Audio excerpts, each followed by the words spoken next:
Perkenalkan, nama saya Esa Islami, umur 20 tahun dari Prodi Pendidikan Vokasional Seni Kuliner 2019.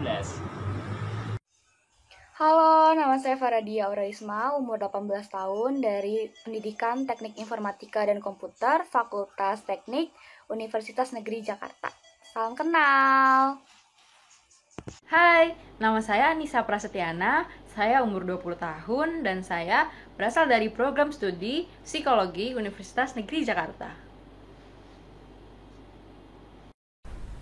Hai semua, perkenalkan namaku Alfi Matlazaria, biasa dipanggil Alfi. Umurku 18 tahun dari Prodi Psikologi 2019. Salam kenal semuanya. Assalamualaikum warahmatullahi wabarakatuh. Perkenalkan, nama saya Muhammad Nokra Pertama, umur 22 tahun, Prodi Pendidikan Teknik Informatika dan Komputer. Salam kenal. Perkenalkan, nama saya Zakia Prabawati. Saya dari Prodi Pendidikan Bahasa.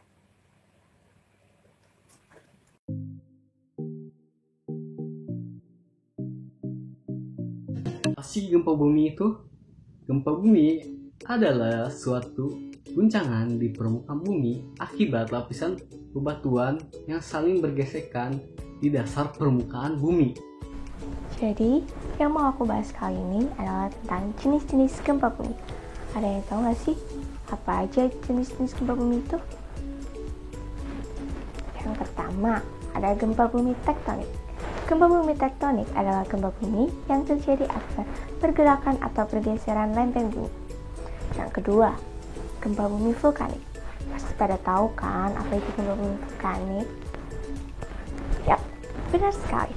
Gempa bumi vulkanik adalah gempa bumi yang terjadi akibat pergerakan atau aktivitas gunung berapi, di mana magma berusaha keluar dari permukaan bumi, sehingga terjadi pergerakan atau pergeseran pada bebatuan. Yang terakhir, ada yang tahu nggak nih sebelum aku bahas? Jadi, yang terakhir adalah gempa bumi induksi. Gempa bumi induksi adalah gempa bumi yang terjadi akibat pelepasan energi dari zat lainnya. Misalkan, terjadinya pergerakan tanah atau bebatuan akibat dari terjadinya sebuah ledakan. Jadi, sudah pada tahu kan jenis-jenis gempa bumi itu apa aja? Jangan dilupakan ya, dan selalu diingat. Oke? Oke, saya akan menjelaskan akibat dari gempa bumi. Gempa bumi mengakibatkan banyak sekali kerugian, baik berupa harta maupun nyawa.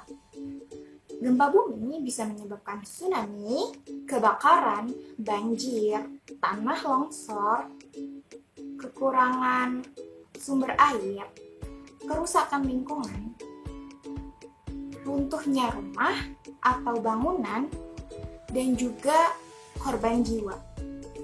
Korban jiwa biasanya terjadi akibat tertimpa dari runtuhan bangunan, dari longsoran, kebakaran, maupun hanyut karena tsunami. Ada beberapa langkah nih yang dapat kita perhatikan sebelum terjadinya bencana gempa bumi. Pertama adalah kenali tempat kita tinggal. Apabila tempat kita tinggal itu daerah rawan gempa, otomatis kita itu harus mempersiapkan segala sesuatu yang berhubungan dengan gempa bumi. Tentunya supaya kita lebih siap jika terjadi gempa. Kedua adalah perhatikan letak pintu keluar apabila kita berkunjung ke dalam gedung atau bangunan. Kalau kita udah tahu nih letak pintu keluarnya di mana atau tangga daruratnya itu di mana, nah otomatis kalau udah terjadi gempa bumi, kita bakalan lebih siap untuk menyelamatkan diri. Tiga adalah perhatikan tempat kita berlindung apabila terjadinya gempa.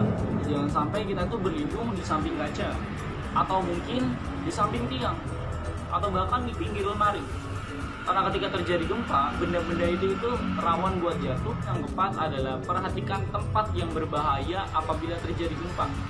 Jangan sampai ketika terjadi gempa kita tuh malah nyamperin tempat berbahaya itu.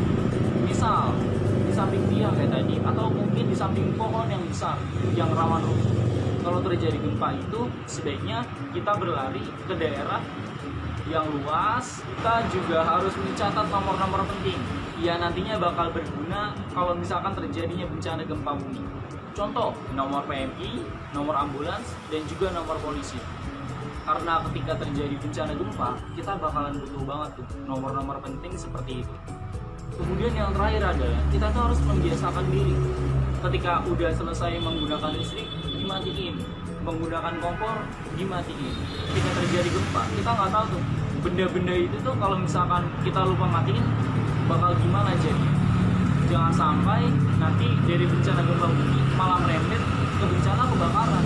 Ya, materi selanjutnya adalah tentang saat terjadinya gempa. Bagaimana sih atau apa sih tindakan yang bisa kita lakukan ketika gempa terjadi? Yang pertama, jika kalian berada di dalam rumah, hal yang pertama dilakukan adalah menjaga kondisi kalian serta keluarga kalian agar tetap tenang. Kemudian jika di sana ada meja, berlindunglah di bawah kolong meja. Juga kalian harus menjauh dari benda-benda di sekitar kalian yang berpotensi untuk melukai anggota tubuh kalian. Juga kalian dapat menggunakan tangan kalian ditelungkupkan seperti ini di kepala. Nah, itu fungsinya untuk melindungi kepala kalian dari jatuhnya benda-benda atau reruntuhan atap rumah. Kemudian, yang kedua, jika kalian berada di luar ruangan.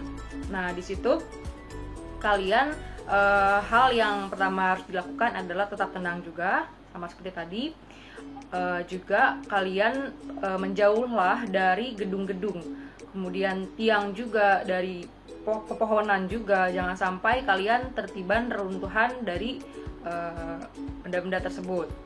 Nah, kemudian jika kalian berada di mall atau tempat umum lainnya, usahakan tetap tenang juga, karena biasanya kerumunan itu berpotensi kepanikan yang cukup besar. Kemudian ikuti petunjuk atau arahan dari misalnya satpam atau orang yang berwenang di sana. Kemudian juga saat terjadinya gempa, kita jangan menaiki lift. Lebih baik untuk menggunakan tenaga darurat untuk penyelamatan, untuk menyelamatkan diri. Kemudian selanjutnya, ketika kita berada di dalam kendaraan. Nah, dalam kendaraan ketika terjadi goncangan, kita lebih baik untuk keluar dari kendaraan tersebut. Carilah tempat lapang yang luas dan tidak ada bangunan, tiang, pohon yang berpotensi melukai tubuh kita. Kemudian jika kita sedang menyetir atau kendaraan kita sedang berjalan, kita juga menghentikan kendaraan kita dan keluar tadi. Nah, selanjutnya ketika kita berada di daerah pegunungan atau di pantai. Nah, di sini cukup berbahaya karena untuk gunung itu bisa menimbulkan longsor, ya. Kemudian kalau kalian berada di daerah pegunungan, bergeraklah ke tempat yang aman, yaitu lapangan terbuka yang rendah gitu. Kemudian jauh juga dari daerah lereng. Nah, kemudian kalau misalnya gempa di dekat pantai, itu bisa menimbulkan gelombang tsunami. Jadi menjauhlah dari pantai tersebut, bergeraklah ke daratan yang lebih tinggi jika di daerah pantai. Ya, seperti itu. Setelah terjadi gempa, langkah-langkah yang harus kamu lakukan adalah: yang pertama, keluar dari ruangan bila kamu masih terjebak di dalam ruangan. Yang kedua, periksalah badanmu sendiri apakah terdapat luka-luka ataupun tertimpa reruntuhan. Yang ketiga, mintalah orang dewasa untuk mematikan aliran listrik dan gas. Yang keempat, jangan nyalakan api bila terdapat kebocoran gas ataupun tumpahan bahan bakar. Yang kelima, jika kamu merasa mampu, maka tolonglah orang-orang di sekitarmu. Dan yang terakhir, dapatkan informasi yang akurat dan terpercaya dan bertindaklah sesuai himbauan yang berlaku. Sekian. Kamar aman gempa. Gini dia caranya. Jauhkan barang-barang yang mudah terjatuh dari kasur kalian, seperti ini. Dan juga kaitkan lemari kalian dengan dinding, agar ketika gempa terjadi, kalian tidak akan tertindih oleh lemari tersebut.